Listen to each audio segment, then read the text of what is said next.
The Haunted and the Haunters, or The House and the Brain, by Sir Edward Bulwer-Lytton. A friend of mine, who is a man of letters and a philosopher, said to me one day, as if between jest and earnest, "Fancy! Since we last met, I have discovered a haunted house in the midst of London." Really haunted? And by what? Ghosts?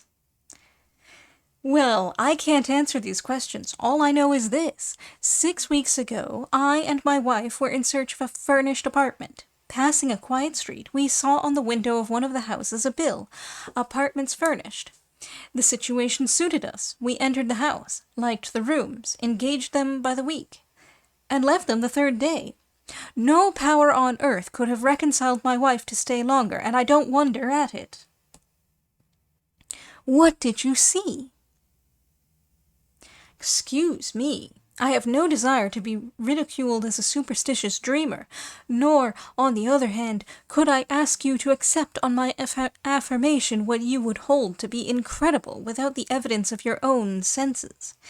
Let me only say this, it was not so much what we saw or heard, in which you might fairly suppose that we were the dupes of our own excited fancy, or the victims of imposture in others, that drove us away, as it was an undefinable terror which seized both of us whenever we passed by the door of a certain unfurnished room, in which we neither saw nor heard anything. And the strangest marvel of all was, that for once in my life I agreed with my wife, silly woman though she be, and allowed, after the third night, that it was impossible to stay a fourth in that house. Accordingly, on the fourth morning, I summoned the woman who kept the house and attended on us, and told her that the rooms did not quite suit us, and we would not stay out our week. She said dryly, "I know why. You have stayed longer than any other lodger. Few ever stayed a second night. None before you a third. But I take it they have been very kind to you." "They who?" I asked, affecting a smile. "Why, they who haunt the house, whoever they are. I don't mind them. I remember them many years ago, when I lived in this house, not as a servant. But I know they will be the death of me some day. I don't care. I'm old and must die soon anyhow, and then I shall be with them, and in this house still." The woman spoke with so dreary a calmness, that really it was a sort of awe that prevented my conversing with her farther. I paid for my week, and too happy were I and my wife to get off so cheaply. "You excite my curiosity," said I. "Nothing I should like better than to sleep in a haunted house. Pray give me the address of the one which you left so ignominiously." My friend gave me the address, and when we parted, I walked straight towards the house thus indicated. It is situated on the north side of Oxford Street, in a dull but respectable thoroughfare. I found the house shut up, no bill at the window, and no response to my knock. As I was turning away, a beer-boy, collecting pewter pots at the neighbouring areas, said to me, "Do you want anyone in that house, sir?" "Yes, I heard it was to let." "Let? Why, the woman who kept it is dead, has been dead these 3 weeks, and no one can be found to stay there, though Mr. J. offered ever so much. He offered mother, who chars for him, £1 a week just to open and shut the windows, and she would not." "Would not? And why?" "The house is haunted, and the old woman who kept it was found dead in her bed, with her eyes wide open. They say the devil strangled her." "Ha! You speak of Mr. J. Is he the owner of the house?" "Yes." "Where does he live?" "In G Street, number—" "What is he? In any business?" "No, sir, nothing particular. A single gentleman." I gave the pot-boy the gratuity earned by his liberal information, and proceeded to Mr. J. in G Street, which was close by the street that boasted the haunted house. I was lucky enough to find Mr. J. at home. an elderly man with intelligent countenance and prepossessing manners. I communicated my name and my business frankly. I said I heard the house was considered to be haunted, that I had a strong desire to examine a house with so equivocal a reputation, that I should be greatly obliged if he would allow me to hire it, though only for a night. I was willing to pay for that privilege, whatever he might be inclined to ask. "Sir," said Mr. J., with great courtesy, "the house is at your service for as short or as long a time as you please. Rent is out of the question. The obligation will be on my side, should you be able to discover the cause of the strange phenomena which at present deprive it of all value. I cannot let it, for I cannot even get a servant to keep it in order or answer the door. Unluckily, the house is haunted, if I may use that expression, not only by night, but by day, though at night the disturbances are of a more unpleasant and sometimes of a more alarming character. The poor old woman who died in it 3 weeks ago was a pauper whom I took out of a workhouse, for in her childhood she had been known to some of my family, and had once been in such good circumstances that she had rented that house of my uncle. She was a woman of superior education and strong mind, and was the only person I could ever induce to remain in the house. Indeed, since her death, which was sudden, and the coroner's inquest, which gave it a notoriety in the neighborhood, I have so despaired of finding any person to take charge of it, much more a tenant, that I would willingly let it rent free for a year to anyone who would pay its rates and taxes." "How long is it since the house acquired this sinister character?"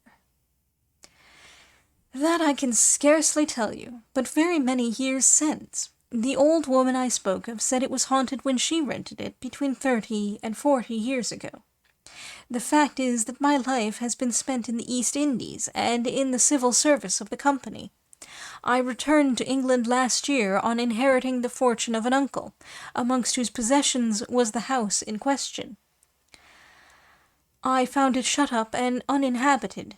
I was told that it was haunted, that no one would inhabit it.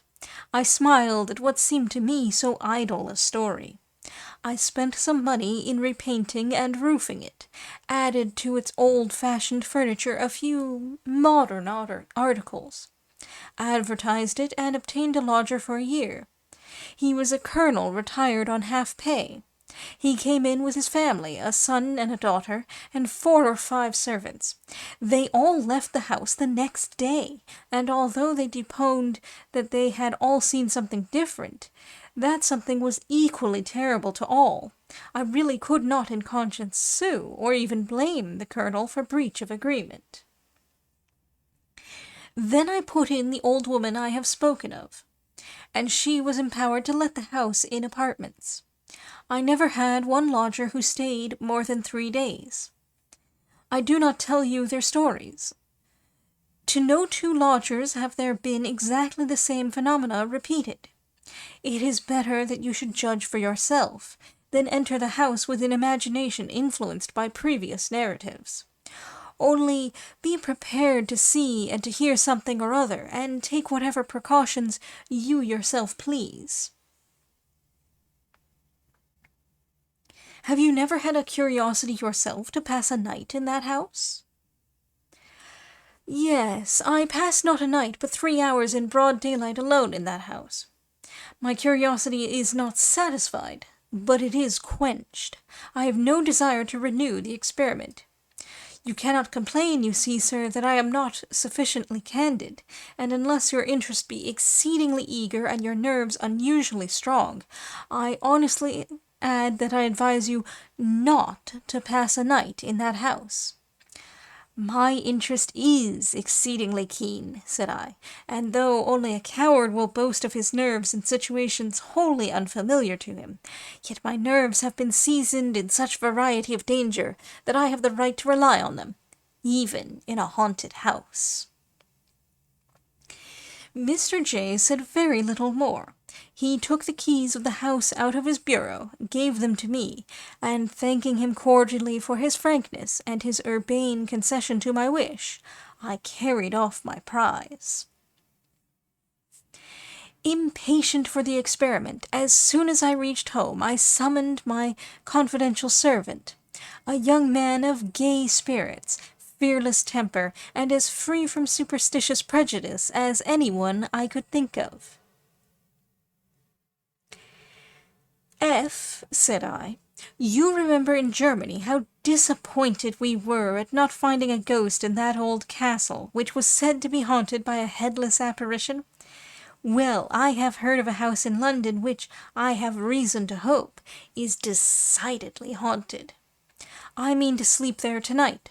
From what I hear, there is no doubt that something will allow itself to be seen or to be heard, something, perhaps, excessively horrible. Do you think, if I take you with me, I may rely on your presence of mind, whatever may happen? Oh, sir, pray trust me, answered F, grinning with delight.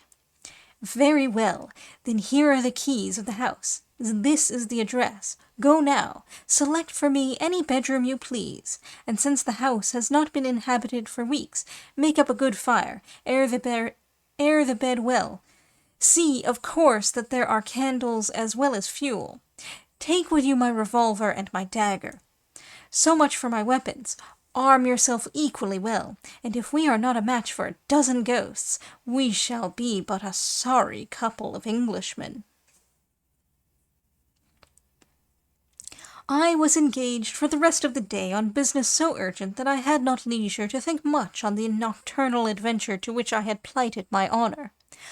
I dined alone and very late, and while dining, read as is my habit. The volume I selected was one of Macaulay's essays. I thought to myself that I would take the book with me. There was so much of healthfulness in the style and practical life in the subjects that it would serve as an antidote against the influences of my superstitious fancy. Accordingly, about 9:30, I put the book into my pocket and strolled leisurely towards the haunted house. I took with me a favourite dog, an exceedingly sharp, bold, and vigilant bull-terrier, a dog fond of prowling about strange, ghostly corners and passages at night in search of rats. A dog of dogs for a ghost. It was a summer night, but chilly, the sky somewhat gloomy and overcast. Still, there was a moon, faint and sickly, but still a moon, and if the clouds permitted, after midnight it would be brighter. I reached the house, knocked, and my servant opened with a cheerful smile. "All right, sir, and very comfortable." "Oh," said I, rather disappointed. "Have you not seen nor heard anything remarkable?" "Well, sir, I must own I have heard something queer." "What? What?" "The sound of feet pattering behind me, and once or twice small noises like whispers close at my ear. Nothing more." "You are not at all frightened?" "I? Not a bit of it, sir."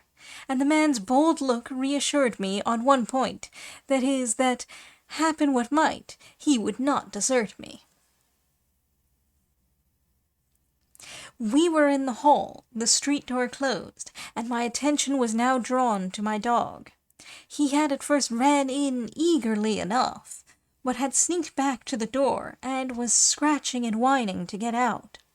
After patting him on the head and encouraging him gently, the dog seemed to reconcile himself to the situation and followed me a deft through the house, but keeping close at my heels instead of hurrying inquisitively in advance, which was his usual and normal habit in all strange places. We first visited the subterranean apartments, the kitchen and other offices, and especially the cellars, in which last there were 2 or 3 bottles of wine still left in a bin, covered with cobwebs and evidently, by their appearance, undisturbed for many years. It was clear that the ghosts were not wine-bibbers. For the rest, we discovered nothing of interest. There was a gloomy little backyard with very high walls. The stones of this yard were very damp, and what with the damp and what with the dust and smoke grime on the pavement, our feet left a slight impression where we passed. And now appeared the first strange phenomenon witnessed by myself in this strange abode. I saw, just before me, the print of a foot suddenly form itself, as it were. I stopped, caught hold of my servant, and pointed to it. In advance of that footprint as suddenly dropped another. We both saw it. I advanced quickly to the place. The footprint kept advancing before me, a small footprint, the foot of a child. The impression was too faint thoroughly to distinguish the shape. But it seemed to us both that it was the print of a naked foot. This phenomenon ceased when we arrived at the opposite wall, nor did it repeat itself on returning. We remounted the stairs and entered the rooms on the ground floor, a dining parlor, a small back parlor, and a still smaller third room that had been probably appropriated to a footman. All still as death. We then visited the drawing rooms, which seemed fresh and new. In the front room I seated myself in an armchair. F. placed on the table the candlestick with which he had lighted us. I told him to shut the door. As he turned to do so, a chair opposite to me moved from the wall quickly and noiselessly, and dropped itself about a yard from my own chair, immediately fronting it. "Why, this is better than the turning tables," said I, with a half-laugh, and as I laughed, my dog put back his head and howled. F., coming back, had not observed the movement of the chair. He employed himself now in stilling the dog. I continued to gaze on the chair, and fancied I saw in it a pale blue misty outline of a human figure, but an outline so indistinct that I could only distrust my own vision. The dog now was quiet. "Put back that chair opposite to me," said I to F. "Put it back to the wall." F. obeyed. "Was that you, sir?" said he, turning abruptly. What?" "Why, something struck me. I felt it sharply on the shoulder, just here." "No," said I, "but we have jugglers present, and though we may not discover their tricks, we shall catch them before they frighten us." We did not stay long in the drawing-rooms. In fact, they felt so damp and so chilly that I was glad to get to the fire upstairs. We locked the doors of the drawing-rooms, a precaution which, I should observe, we had taken with all the rooms we had searched below. The bedroom my servant had selected for me was the best on the floor, a large one, with 2 windows fronting the street. The 4-posted bed, which took up no inconsiderable space, was opposite to the fire, which burned clear and bright. A door in the wall to the left, between the bed and the window, communicated with the room which my servant appropriated to himself. This last was a small room with a sofa bed, and had no communication with the landing place. No other door but that which conducted to the bedroom I was to occupy. On either side of my fireplace was a cupboard, without locks, flushed with the wall, and covered with the same dull brown paper. We examined these cupboards. Only hooks to suspend female dresses, nothing else. We sounded the walls, evidently solid, the outer walls of the building. Having finished the survey of these apartments, warmed myself a few moments, and lighted my cigar, I then, still accompanied by F., went forth to complete my reconnoitre. In the landing-place there was another door. It was closed firmly. "Sir," said my servant in surprise, "I unlocked this door with all the others when I first came. It cannot have got locked from the inside, for it is a—" Before he had finished his sentence, the door, which neither of us then was touching, opened quietly of itself. We looked at each other a single instant. The same thought seized both. Some human agency might be detected here. I rushed in first, my servant followed. A small, blank, dreary room without furniture.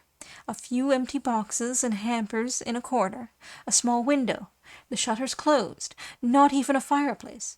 No other door but that by which we had entered. No carpet on the floor, and the floor seemed very old, uneven, worm-eaten, mended here and there, as was shown by the whiter patches on the wood, but no living being, and no visible place in which a living being could have hidden. As we stood gazing around, the door by which we had entered closed as quietly as it had before opened. We were imprisoned. For the first time I felt a creep of undefinable horror. Not so my servant. "Why, they don't think to trap us, sir. I could break that trumpery door with a kick of my foot." "Try first if it will open to your hand," said I, shaking off the vague apprehension that had seized me, "while I open the shutters and see what is without." I unbarred the shutters. The window looked on the little backyard I have before described. There was no ledge without, nothing but sheer descent. No man getting out of that window would have found any footing till he had fallen on the stones below.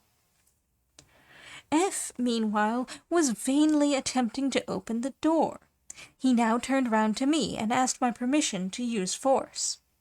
And I should here state, in justice to the servant, that, far from evincing any superstitious terrors, his nerve, composure, and even gaiety amidst circumstances so extraordinary compelled my admiration, and made me congratulate myself on having secured a companion in every way fitted to the occasion. I willingly gave him the permission he required, but though he was a remarkably strong man, his force was as idle as his milder efforts. The door did not even shake to his stoutest kick. Breathless and panting, he desisted. I then tried the door myself, equally in vain. As I ceased from the effort, again that creep of horror came over me. But this time it was more cold and stubborn. I felt as if some strange and ghastly exhalation were rising up from the chinks of that rugged floor, and filling the atmosphere with a venomous influence hostile to human life.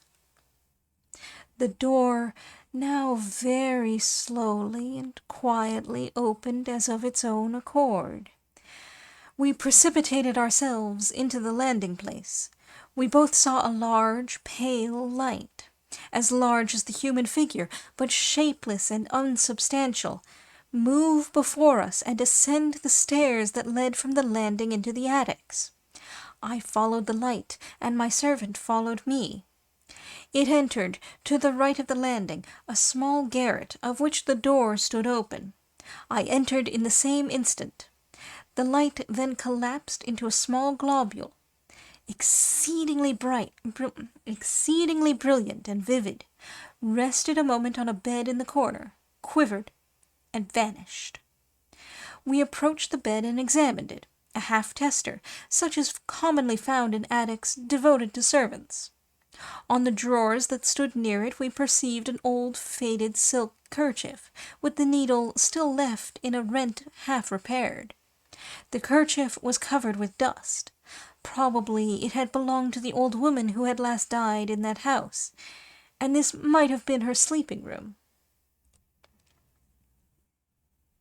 I had sufficient curiosity to open the drawers. There were a few odds and ends of female dress, and 2 letters tied round with a narrow ribbon of faded yellow. I took the liberty to possess myself of the letters. We found nothing else in the room worth noticing, nor did the light reappear, but we distinctly heard, as we turned to go, a pattering footfall on the floor, just before us. We went through the other attics, in all 4, the footfall still preceding us. Nothing to be seen, nothing but the footfall heard. I had the letters in my hand. Just as I was descending the stairs, I distinctly felt my wrist seized and a faint, soft effort made to draw the letters from my clasp. I only held them the more tightly, and the effort ceased. We regained the bedchamber appropriated to myself, and I then remarked that my dog had not followed us when we had left it. He was thrusting himself close to the fire and trembling. I was impatient to examine the letters, and while I read them, my servant opened a little box in which he had deposited the weapons I had ordered him to bring, took them out, placed them on a table close at my bedhead, and then occupied himself in soothing the dog, who, however, seemed to heed him very little. The letters were short, they were dated, the dates exactly 35 years ago. They were evidently from a lover to his mistress, or a husband to some young wife. Not only the terms of expression, but a distinct reference to a former voyage indicated the writer to have been a seafarer. The spelling and handwriting were those of a man imperfectly educated, but still the language itself was forcible. In the expressions of endearment there was a kind of rough, wild love, but here and there were dark, unintelligible hints at some secret not of love, some secret that seemed of crime. "We ought to love each other," was one of the sentences I remember. For how everyone else would execrate us if all was known. Again, "Don't let anyone be in the same room with you at night. You talk in your sleep."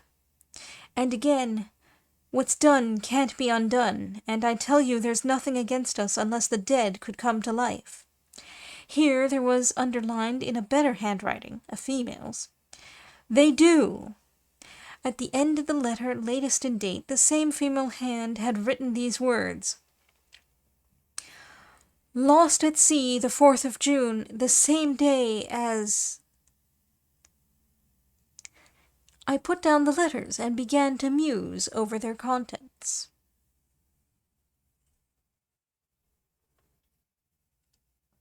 Fearing, however, that the train of thought into which I fell might unsteady my nerves, I fully determined to keep my mind in a fit state to cope with whatever of marvelous the advancing night might bring forth. I roused myself, laid the letters on the table, stirred up the fire, which was still bright and cheering, and opened my volume of Macaulay. I read quietly enough till about 11:30. I then threw myself dressed upon the bed, and told my servant he might retire to his own room, but must keep himself awake. I bade him leave open the door between the 2 rooms. Thus alone, I kept 2 candles burning on the table by my bedhead. I placed my watch beside the weapons, and calmly resumed my Macaulay. Opposite to me the fire burned clear, and on the hearthrug, seemingly asleep, lay the dog. In about 20 minutes I felt an exceedingly cold air pass by my cheek, like a sudden draught. I fancied the door to my right, communicating with the landing-place, must have got open, but no, it was closed. I then turned my glance to my left, and saw the flame of the candles violently swayed as by a wind. At the same moment the watch beside the revolver softly slid from the table. Softly, softly, no visible hand, it was gone. I sprang up, seizing the revolver with the one hand, the dagger with the other. I was not willing that my weapons should share the fate of the watch. Thus armed, I looked round the floor. No sign of the watch. 3 slow, loud, distinct knocks were now heard at the bedhead. My servant called out, "Is that you, sir?" "No, be on your guard." The dog now roused himself and sat on his haunches, his ears moving quickly backwards and forwards. He kept his eyes fixed on me with a look so strange that he concentrated all my attention on himself. Slowly he rose up, all his hair bristling, and stood perfectly rigid, and with the same wild stare. I had no time, however, to examine the dog. Presently my servant emerged from his room, and if ever I saw horror in the human face, it was then. I should not have recognized him had we met in the streets, so altered was every lineament. He passed by me quickly, saying in a whisper that seemed scarcely to come from his lips, "Run! Run! It is after me!" He gained the door to the landing, pulled it open, and rushed forth. I followed him into the landing involuntarily, calling him to stop, but without heeding me, he bounded down the stairs, clinging to the balusters and taking several steps at a time. I heard, where I stood, the street door open, heard it again clap to. I was left alone in the haunted house. It was but for a moment that I remained undecided whether or not to follow my servant. Pride and curiosity alike forbade me so dastardly a flight. I re-entered my room, closing the door after me, and proceeded cautiously into the interior chamber. I encountered nothing to justify my servant's terror. I again carefully examined the walls to see if there were any concealed door. I could find no trace of one, not even a seam in the dull brown paper with which the room was hung. How then had the thing, whatever it was, which had so scared him, obtained ingress except through my own chamber? I returned to my room, shut and locked the door that opened upon the interior one, and stood on the hearth, expectant and prepared. I now perceived that the dog had slunk into an angle of the wall and was pressing himself close against it, as if literally trying to force his way into it. I approached the animal and spoke to it. The poor brute was evidently beside itself with terror. It showed all its teeth, the slaver dropping from its jaws, and would certainly have bitten me if I had touched it. It did not seem to recognize me. Whoever has seen at the zoological gardens a rabbit fascinated by a serpent, cowering in a corner, may form some idea of the anguish which the dog exhibited. Finding all efforts to soothe the animal in vain, and fearing that his bite might be as venomous in that state as if in the madness of hydrophobia, I left him alone, placed my weapons on the table beside the fire, seated myself, and recommenced my Macaulay. Perhaps, in order not to appear seeking credit for a courage, or rather a coolness, which the reader may conceive I exaggerate, I may be pardoned if I pause to indulge in one or two egotistical remarks. As I hold presence of mind, or what is called courage, to be precisely proportioned to familiarity with the circumstance that lead to it, so I should say that I had been long sufficiently familiar with all experiments that appertain to the marvelous. I had witnessed many very extraordinary phenomena in various parts of the world, phenomena that would be either totally disbelieved if I stated them, or ascribed to supernatural agencies. Now, my theory is that the supernatural is the impossible, and that what is called supernatural is only a something in the laws of nature of which we have been hitherto ignorant.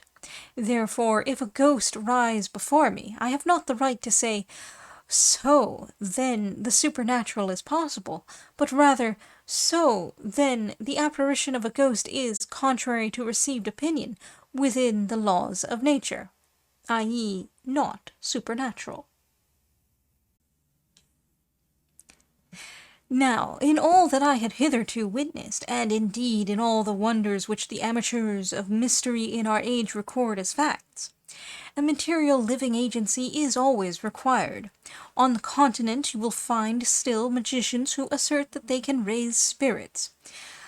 Assume for the moment that they assert truly. Still, the living material form of the magician is present, and he is the material agency by which, from some constitutional peculiarities, certain strange phenomena are represented to your natural senses. accept again as truthful the tales of spirit manifestation in America, musical or other sounds, writings on paper produced by no discernible hand, articles of furniture moved without apparent human agency, or the actual sight and touch of hands to which no bodies seem to belong. Still there must be found the medium or living being, with constitutional peculiarities capable of obtaining these signs. In fine, in all such marvels, supposing even that there is no imposture, there must be a human being like ourselves, by whom or through whom the effects presented to human beings are produced. It is so with the now familiar phenomena of mesmerism or electrobiology. The mind of the person operated on is affected through a material, living agent. Nor, supposing it true that a mesmerized patient can respond to the will or passes of a mesmerizer 100 miles distant, is the response less occasioned by a material being. It may be through a material fluid, call it electric, call it odic, call it what you will, which has the power of traversing space and passing obstacles, that the material effect is communicated from one to the other. Hence, all that I had hitherto witnessed, or expected to witness in this strange house, I believed to be occasioned through some agency or medium as mortal as myself, and this idea necessarily prevented the awe with which those who regard as supernatural things that are not within the ordinary operations of nature might have been impressed by the adventures of that memorable night. As then it was my conjecture that all that was presented, or would be presented, to my senses, must originate in some human being gifted by constitution with the power so to present them, and having some motive so to do, I felt an interest in my theory which, in its way, was rather philosophical than superstitious, and I can sincerely say that I was in as tranquil a temper for observation as any practical experimentalist could be in awaiting the effects of some rare, though perhaps perilous, chemical combination. Of course, the more I kept my mind detached from fancy, the more the temper fitted for observation would be obtained, and I therefore riveted eye and thought on the strong daylight sense in the page of my Macaulay. I now became aware that something interposed between the page and the light. The page was overshadowed. I looked up, and I saw what I shall find it very difficult, perhaps impossible, to describe. It was a darkness, shaping itself out of the air in very undefined outline. I cannot say it was of a human form, and yet it had more resemblance to a human form, or rather shadow, than anything else. As it stood, wholly apart and distinct from the air and the light around it, its dimensions seemed gigantic, the summit nearly touching the ceiling. While I gazed, a feeling of intense cold seized me. An iceberg before me could not more have chilled me, nor could the cold of an iceberg have been more purely physical. I feel convinced that it was not the cold caused by fear. As I continued to gaze, I thought, but this I cannot say with precision, that I distinguished two eyes looking down on me from the height. One moment I seemed to distinguish them clearly, the next they seemed gone, but still two rays of a pale blue light frequently shot through the darkness, as from the height on which I half believed, half doubted that I had encountered the eyes. I strove to speak. My voice utterly failed me. I could only think to myself, is this fear? It is not fear. I strove to rise. In vain. I felt as if weighed down by an irresistible force. Indeed, my impression was that of an immense and overwhelming power opposed to my volition, that sense of utter inadequacy to cope with a force beyond men's, which one may feel physically in a storm at sea, in a conflagration, or when confronting some terrible wild beast, or rather perhaps the shark of the ocean, I felt morally. Opposed to my will was another will, as far superior to its strength as storm, fire, and shark are superior in material force to the force of men. And now, as this impression grew on me, now came at last horror to a degree that no words can convey. Still, I retained pride, if not courage. And in my own mind I said, "This is horror, but it is not fear. Unless I fear, I cannot be harmed. My reason rejects this thing. It is an illusion. I do not fear." With a violent effort, I succeeded at last in stretching out my hand towards the weapon on the table. As I did so, on the arm and shoulder I received a strange shock, and my arm fell to my side, powerless. And now, to add to my horror, the light began slowly to wane from the candles. They were not, as it were, extinguished, but their flames seemed very gradually withdrawn. It was the same with the fire. The light was extracted from the fuel. In a few minutes the room was in utter darkness. The dread that came over me, to be thus in the dark with that dark thing, whose power was so intensely felt, brought a reaction of nerve. In fact, terror had reached that climax, that either my senses must have deserted me, or I must have burst through the spell. I did burst through it. I found voice, though the voice was a shriek. I remember that I broke forth with words like these: "I do not fear! My soul does not fear!" And at the same time I found the strength to rise. Still, in that profound gloom, I rushed to one of the windows, tore aside the curtain, flung open the shutters. My first thought was light. And when I saw the moon high, clear, and calm, I felt a joy that almost compensated for the previous terror. There was the moon. There was also the light from the gas lamps in the deserted, slumberous street. I turned to look back into the room. The moon penetrated its shadow very palely and partially, but still there was light. The dark thing, whatever it might be, was gone, except that I could yet see a dim shadow which seemed the shadow of that shade against the opposite wall. My eye now rested on the table, and from under the table, which was without cloth or cover, an old mahogany round table, there rose a hand, visible as far as the wrist. It was a hand seemingly as much of flesh and blood as my own, but the hand of an aged person, lean, wrinkled, small, too, a woman's hand. That hand very softly closed on the 2 letters that lay on the table. Hand and letters both vanished. There then came the same 3 loud, measured knocks I had heard at the bedhead before this extraordinary drama had commenced. As those sounds slowly ceased, I felt the whole room vibrate sensibly, and at the far end there rose, as from the floor, sparks or globules like bubbles of light, many-colored, green, yellow, fire-red, azure, up and down, to and fro, hither, thither, as tiny will-o'-the-wisps. The sparks moved, slow or swift, each at its own caprice. A chair, as in the drawing-room below, was now advanced from the wall without apparent agency, and placed at the opposite side of the table. Suddenly, as forth from the chair, there grew a shape, a woman's shape.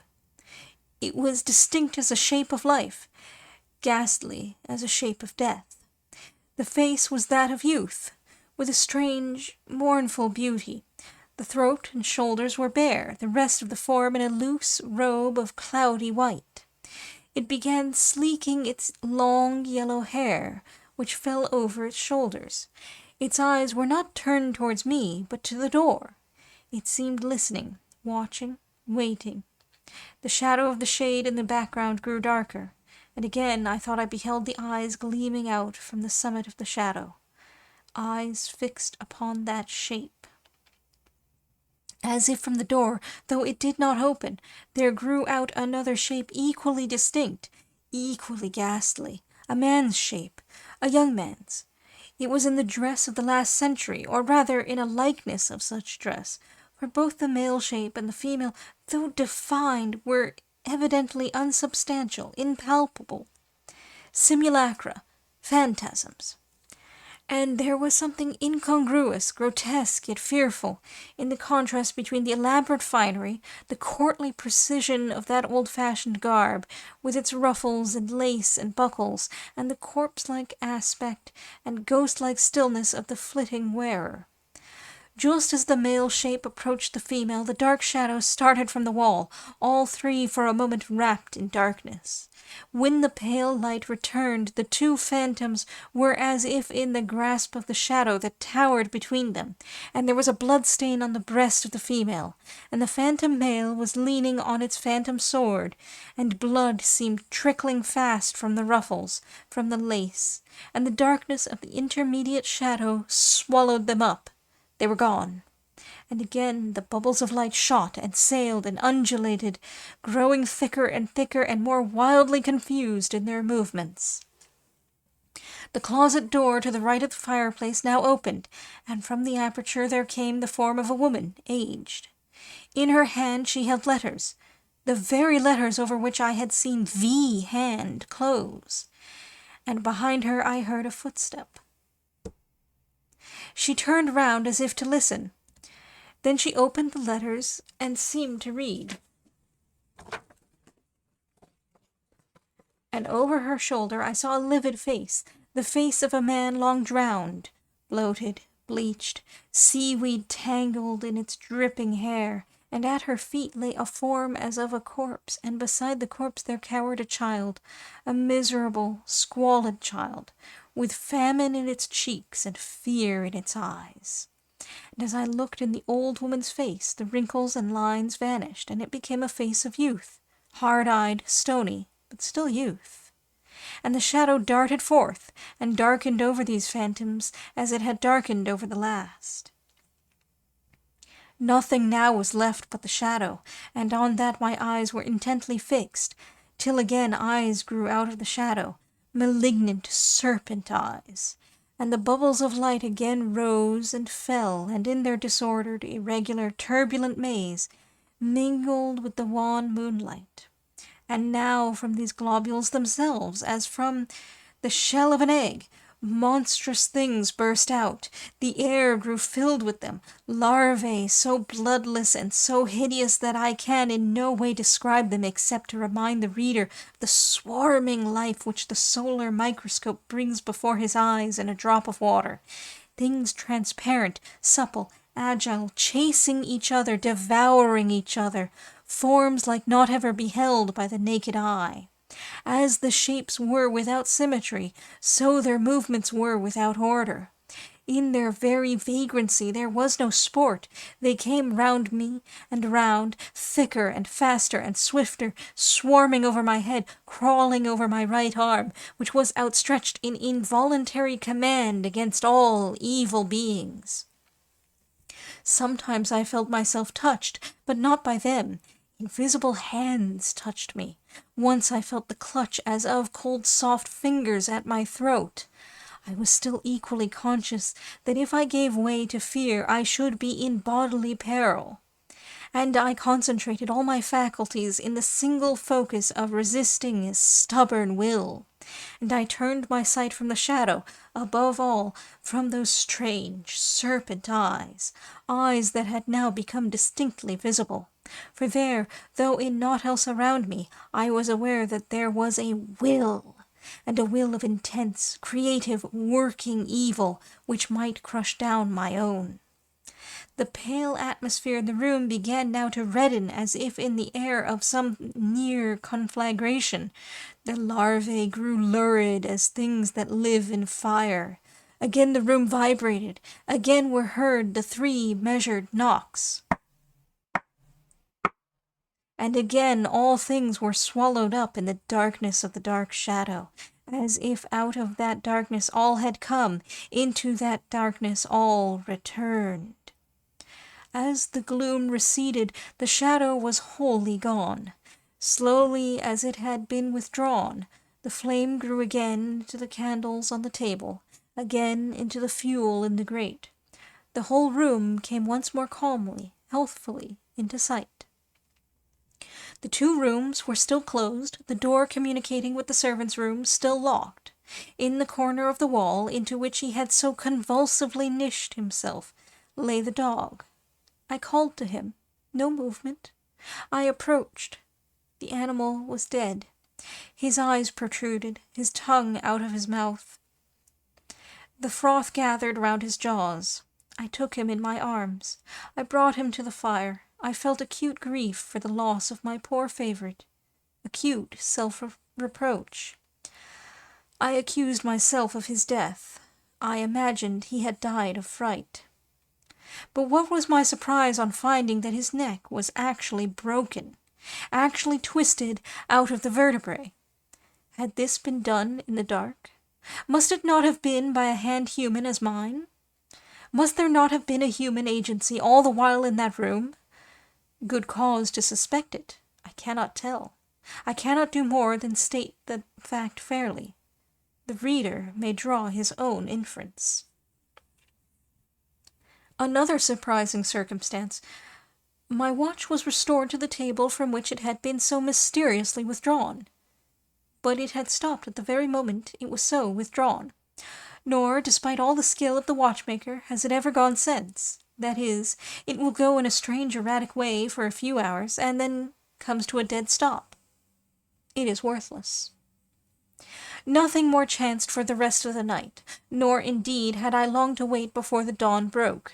Not till it was broad daylight did I quit the haunted house. Before I did so, I revisited the little blind room in which my servant had made Before I did so, I revisited the little blind room in which my servant and myself had been for a time imprisoned. I had a strong impression, for which I could not account, that from that room had originated the mechanism of the phenomena, if I may use the term, which had been experienced in my chamber, and though I entered it now in the clear day, with the sun peering through the filmy window, I still felt, as I stood on its floor, the creep of the horror which I had first there experienced the night before, and which had been so aggravated by what had passed in my own chamber. I could not, indeed, bear to stay more than half a minute within those walls.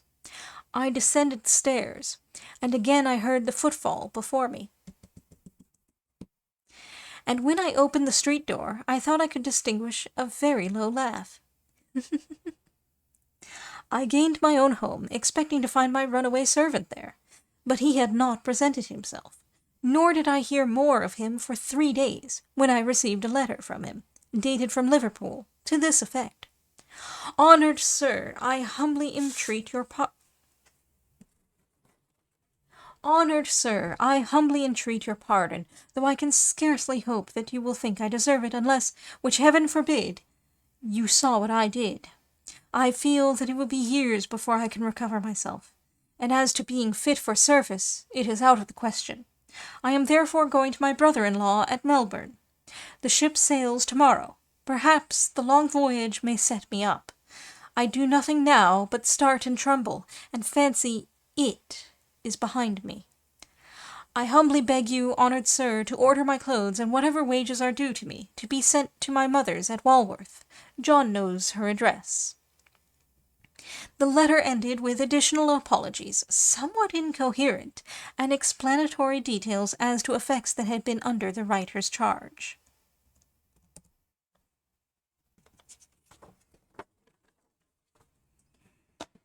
This flight may perhaps warrant a suspicion that the man wished to go to Australia, and had been somehow or other fraudulently mixed up with the events of the night.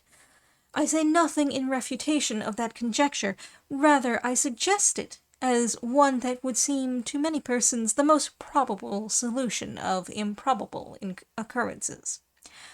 My own theory remained unshaken. I returned in the evening to the house to bring away in a cab the things I had left there, with my poor dog's body. In this task I was not disturbed, nor did any incident worth note befall me, except that still, on ascending and descending the stairs, I heard the same footfall in advance. On leaving the house, I went to Mr. J's. He was at home. I returned him the keys, told him that my curiosity was sufficiently gratified, and was about to relate quickly what had passed, when he stopped me and said, though with much politeness, that he had no longer any interest in a mystery which none had ever solved.